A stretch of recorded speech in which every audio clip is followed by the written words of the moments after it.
السلام علیکم۔ 26 جنوری کو یوم جمہوریہ کیوں منایا جاتا ہے؟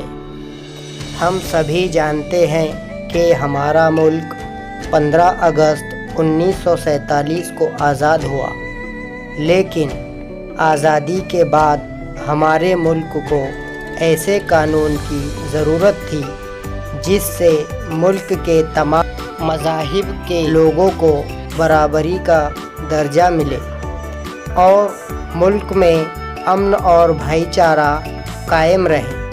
اسی لیے ہمارے ملک کا دستور بنایا گیا جو 26 نومبر 1949 کو مکمل ہوا، لیکن یہ قانون ہمارے ملک کے تمام شہریوں کے لیے 26 جنوری 1950 کو نافذ کیا گیا۔